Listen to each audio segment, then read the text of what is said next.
في زمن سحيق، حيث كانت النيل تقلب الحياة في واد خلاب، ارتفعت حضارة الفراعنة بازدهارها، وكان هرم أونس واحدا من أعظم شواهدها.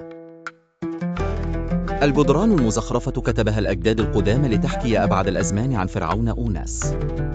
في صحراء سقارة، كان يشيد هذا الهرم المهيب وراء الكثبان الرملية المذهلة. حينها كان النهار صافيا وأضواء الشمس تنعكس على وجه تلك الصخور البيضاء الرخامية، ترافق خطوات العمال أصداء أهازيجهم بأصوات تمتزج فيها الرهبة والرجاء. شخصياتنا هم عمال من الطبقة التي تعبث بها الشمس فتلين لكسر الصخور وبناء ذلك الحلم العظيم.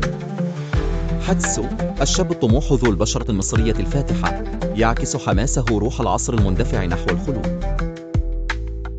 كان يحلم بيوم يتحول فيه من عامل إلى كاتب ينقش بيده على جدران الملوك. وفي ليلة من تلك الليل، بينما كان القمر يسطع على الرمال، جلس أوناس الملك العظيم مع مستشاره الأمين نيسو، مثقلين بتفاصيل مملكتهما. همس أوناس: يا نيس، كم أود أن تخلد الأساطير أسماءنا عبر الأزمان، ما رأيك؟ رد نيسو بابتسامة هادئة: يا مولاي، إن حكمكم المفعم بالحكمة والعدل كاف ليضمن ذلك.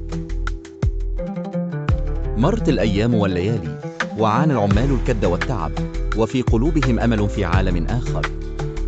بينما تنهي الشمس تفاصيل الهرم، تجلت نقوش مذهلة على جدرانه الداخلية، مشاهد لم تعد مجرد صور بل أصبحت قصصا تمجد خلود الفرعون وعظمته. وفي النهاية، وقفت العائلة الملكية، النبلاء والعمال، في حفل مهيب أمام الهرم المكتمل. رفع أوناس يديه مبتهلا للنيل، قائلا: ليكن هذا الهرم بيتي في العالم الآتي، وليطهر النيل روحي. هذا هو أوناس، الفرعون الذي ارتفع بهرم كثرت ألسنتها على الرغم من سكوتها. قصة منقوشة على الحجر، وكلمات تراها الأجيال، شاهدة على عظمة زمن عبر وترك أثره خالدا إلى الأبد.